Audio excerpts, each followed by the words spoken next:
Muito bem, meus irmãos e minhas irmãs, eu tenho o prazer de saudar a todos com a paz do Senhor.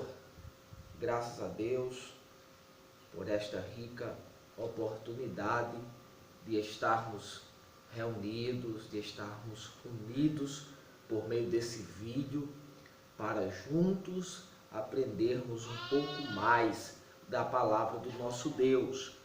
É a lição que nós vamos estudar nesse vídeo, a lição de número 3, que tem como título A Santíssima Trindade, um só Deus em três pessoas. Então, nós estamos em um novo trimestre. O título, o tema da lição é a razão da nossa fé. Assim cremos, assim vivemos. Então é de suma importância essa lição para a nossa vida, para o nosso aprendizado. Bendito seja o nome do Senhor.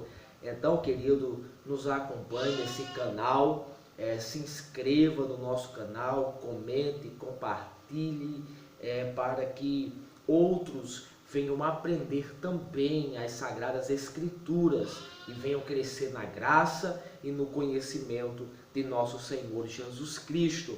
Então, iremos estudar hoje sobre a Santíssima Trindade. Então, nós sabemos que posteriormente vai aparecer um trio, formado pelo diabo, pelo anticristo e pelo falso profeta, que é uma trindade diabólica. Mas neste momento nós vamos estudar uma das doutrinas centrais, da Bíblia Sagrada, que é a Santíssima Trindade. Embora esse termo Trindade não apareça na Bíblia, mas nós devemos destacar e relembrar que desde o Antigo Testamento já estava implícita a doutrina da Trindade, já estava escrita acerca da unidade dessas pessoas, que forma a Trindade divina e santa. Louvado seja o nome do Senhor. O textuário diz o seguinte: portanto, ide, ensinai todas as nações, batizando em nome do Pai e do Filho e do Espírito Santo. A verdade prática diz: cremos em um só Deus, eternamente subsistente em três pessoas, o Pai, o Filho, o Espírito, iguais em substância, glória, poder e majestade. Então, a leitura diária, a leitura bíblica em classe, você faz aí, você medite aí, e depois a gente já vamos adentrar a partir da introdução. A introdução diz o seguinte: a doutrina da Trindade é a verdade mais crucial do pensamento cristão. Mas como conciliar o monoteísmo revelado no Antigo Testamento com a divindade de cada pessoa da Trindade? Uma pergunta. Esse é o enfoque da presente lição. Louvado seja o nome do Senhor. Então, vamos para o primeiro ponto: construções bíblicas trinitárias. Então, desde o início da igreja, muitos debates surgiram, muitas teses surgiram acerca dessa divina trindade, acerca dessa unidade do Pai, do Filho e do Espírito Santo, que na substância, na matéria, é um só. Louvado seja o nome do Senhor. Então, até os dias de hoje, tem se levantado muitas teses, muitos pensamentos, muitas ideologias humanas contrárias às Sagradas Escrituras e contrária a esse ensinamento que é bíblico, que é o ensinamento da doutrina da Trindade. Mas nós cremos unicamente em um só Deus, subsistente em três pessoas. Louvado seja o nome do Senhor. Então, a unidade da Trindade. 1 Coríntios 12, o verso 4, verso 5 e o 6, o apóstolo Paulo ele vai deixar bem claro a unidade da Trindade, né? E como também a diversidade, né, na questão da atuação no plano salvífico. Veja que no verso 4 o apóstolo fala do Espírito, no verso 5 fala do Senhor, no verso 6 fala de Deus. E quando ele fala nesses três versos, os 3 versículos, ele destaca que é o mesmo, né? Mostrando a unidade, como ao mesmo tempo ele mostra a diversidade na questão da atuação, onde o Espírito está na área dos dons, o Senhor Jesus na área ministerial e Deus operando em tudo, né? Em todos. Bendito seja o nome santo do Senhor Jesus. Então, é muito claro essa questão da unidade na Trindade, o Pai, o Filho e o Espírito Santo, o mesmo Deus, em poder, em glória, em majestade. Bendito seja o santo nome do Senhor Jesus. Então, vamos aqui para o segundo, a bênção apostólica, segundo aos Coríntios 13:13, que é uma bênção muito conhecida nas igrejas cristãs atuais, onde o líder é o que está à frente, o presbítero, o evangelista, o pastor que está à frente, ele ministra a bênção apostólica no final do culto, né? Então, Paulo, quando ele escreve essa bênção apostólica, não era com intuito, com propósito de explicar a doutrina da Trindade. Não era. Ele simplesmente ministrou uma bênção sobre a vida dos cristãos de Corinto. Mas nessa bênção apostólica nós percebemos, entendemos, enxergamos claramente a Trindade santíssima e divina. Quando Paulo diz a graça de nosso Senhor Jesus Cristo, o amor de Deus, o Pai, e a consolação ou comunhão do Espírito Santo. Então veja, a graça de Jesus, o amor de Deus e a comunhão do Espírito Santo sejam com vocês. Então Paulo, não com a tentativa de explicar a Trindade, mas teve uma revelação ali, teve uma exposição da Santíssima Trindade. Bendito seja o nome do Senhor. Então, claramente nós percebemos que a doutrina da Trindade está implícita na Bíblia Sagrada. Bendito seja o nome do Senhor Jesus. O terceiro, o Deus Trino e Uno é revelado. Efésios 4, do 4 ao 6. Leia aí, por gentileza, né? Então, temos aqui a diversidade de operações e funções na unidade de Deus. Veja só, é Deus quem nos chama por meio do Espírito Santo. E Jesus é o nosso Senhor, a fonte da nossa fé. Então, existe sim a unidade na divina Trindade, certo? E no plano salvífico, eles atuam em formas distintas, mas sempre com unidade. Eles atuam de formas distintas, mas claro, em unidade. Veja 1 Pedro 1 e 2. Eu vou fazer questão aqui de ler com vocês. 1 Pedro 1 e 2, que vai dizer o seguinte: eleitos segundo a presciência de Deus Pai, em santificação do Espírito, para a obediência à aspersão do sangue de Jesus. Então, Deus, por meio de Jesus, seu Filho, nos chama, e o Espírito Santo nos ajuda na santificação, ele nos ajuda a termos uma vida santa. Então nós percebemos e vemos claramente, uma vez mais, a atuação da Santíssima Trindade. Mas, como falei, destaco sempre em unidade. Bendito seja o nome do Senhor Jesus. O ponto 2, o Deus Trino e Uno, uma questão crucial. A Bíblia mostra com clareza a divindade do Filho.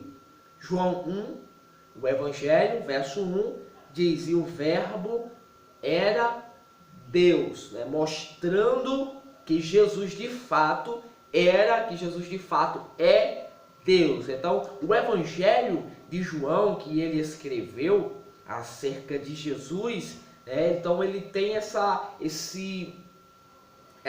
forma de mostrar Jesus para o leitor como Deus. Você vê isso em João 10, versículo 30, quando o próprio Cristo declarou: eu e o Pai somos um.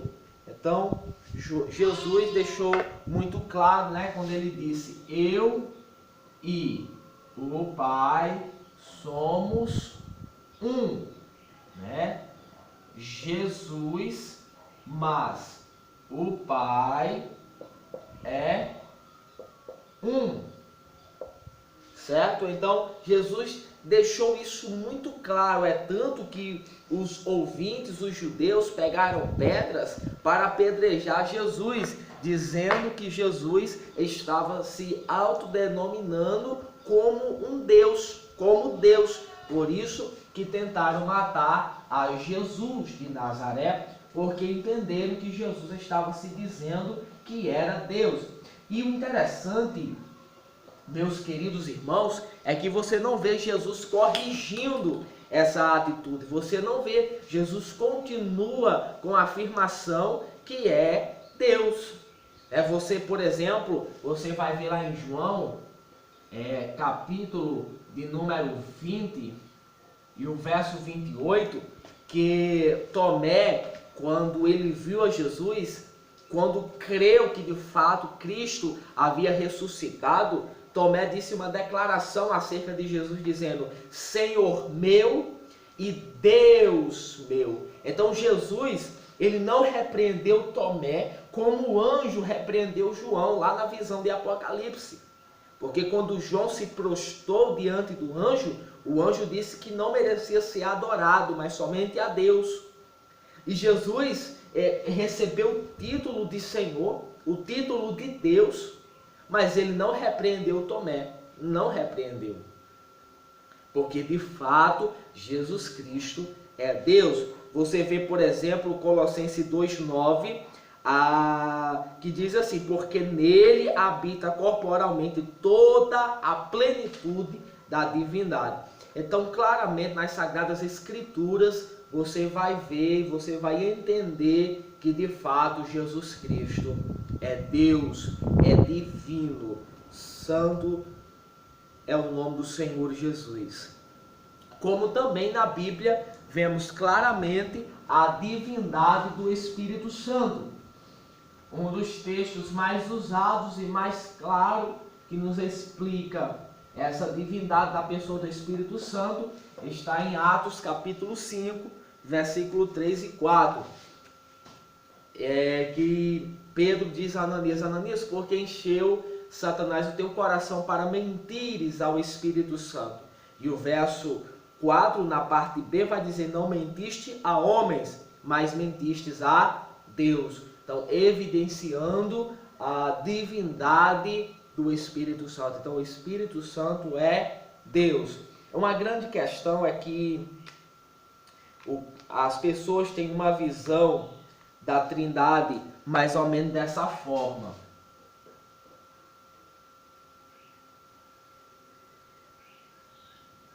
Pode fazer um exemplo de um pódio, primeiro, segundo e terceiro. Então muitas pessoas que confessam a fé têm essa visão. Deus, Jesus e o Espírito Santo. Então muitos, infelizmente, têm essa visão. Coloca Deus em primeiro, Jesus em segundo e o Espírito Santo em terceiro, lá em último lugar. E nós não cremos assim. Nós cremos que é um Deus subsistente em três pessoas que têm a mesma glória, o mesmo poder, a mesma essência, a mesma substância, a mesma matéria, né? Nós não cremos, então, portanto, essa tese aqui deve ser descartada, porque não é assim que é a unidade na Trindade, certo? Os três são um em substância, em poder, em glória, em autoridade, né? Nenhum é inferior ao outro. Não podemos acreditar nessa barbaridade em que Jesus está em segundo, o Espírito Santo em terceiro, o Espírito Santo lá embaixo. E outra crença também acerca do Espírito Santo é que ele é simplesmente uma força. É simplesmente uma força, um poder, mas que não tem o Espírito Santo como o mesmo Deus. Então, esse é outro absurdo, afirmar que o Espírito Santo é simplesmente uma força, um poder e que não é Deus. Isso aí é um absurdo também, porque nós vemos Atos 5, 3 e 4 afirmando que o Espírito Santo é Deus. Bendito seja o nome do Senhor Jesus Cristo. Então, queridos, nós não podemos crer nesses absurdos, né? Porque biblicamente nós cremos em um só Deus, subsistente em três pessoas. Louvado seja Deus. Então, querido, nós vemos o que? A divindade do Pai, do Filho e do Espírito Santo. Então, como conciliar essa verdade com o monoteísmo ratificado pelo próprio Senhor Jesus? Então, tal não se trata de triteísmo, que é o que? A crença em três deuses. Então, o triteísmo é uma crença em quê? Em três deuses. O triteísmo crê a existência de três deuses, certo? E aí nós já não cremos assim. Nós cremos na existência de um só Deus em três pessoas, né? Nós não cremos três deuses. Nós cremos em um só Deus em três pessoas, que é a divina Trindade. Bendito seja o nome do Senhor Jesus. Então nós iremos aqui para o terceiro tópico, que vai falar sobre as crenças inadequadas, algumas crenças que surgiram no início da igreja e que percorrem até os dias de hoje, que é existente, que é presente nos dias modernos, contemporâneos. Vamos ver aqui os monarquianistas dinâmicos. Por que chama monarquianistas dinâmicos? Então, qual era a tese deles? O que eles explicavam, o que eles pregavam, o que eles criam, né, acerca de Deus, de Jesus, do Espírito Santo? O que é que eles pregavam? Então veja aqui que é muito claro, diz assim: eles ensinavam que Jesus recebeu o dínamos, que no grego é poder, por ocasião do seu batismo no Rio Jordão, e outros afirmavam que Jesus se tornou divino por ocasião de sua ressurreição. Então eles negavam a deidade, ou seja, a divindade de Jesus, e que ele veio a se tornar divino a partir do momento em que ele ressuscitou. Outros afirmavam a partir do momento do batismo, né? Mas eles negavam a divindade eterna do Senhor Jesus. E nós não cremos assim também. Nós cremos na divindade eterna do Senhor Jesus, no poder eterno do Senhor Jesus Cristo. Ele sempre foi Deus e sempre será Deus. Louvado seja o nome santo do Senhor Jesus. Então, vamos aqui.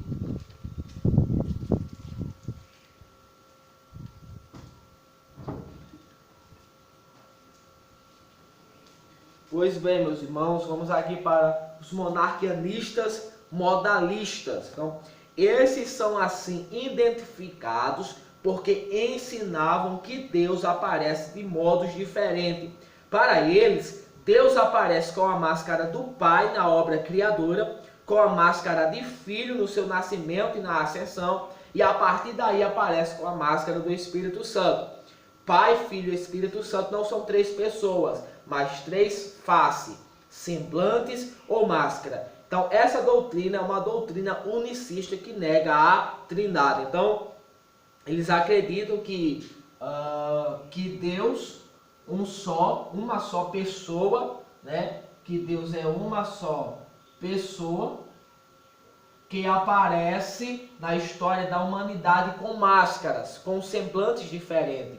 Esse mesmo Deus, essa uma só pessoa apareceu com uma máscara na criação, apareceu com uma máscara no nascimento e apareceu com a máscara hoje do Espírito Santo, né, na vida do cristão. E também nós não cremos assim. E eles, acreditando nessa tese, eles negam completamente a doutrina bíblica da Trindade, né? E nós não cremos nessa doutrina unicista. Nós cremos um só Deus, subsistente em três pessoas.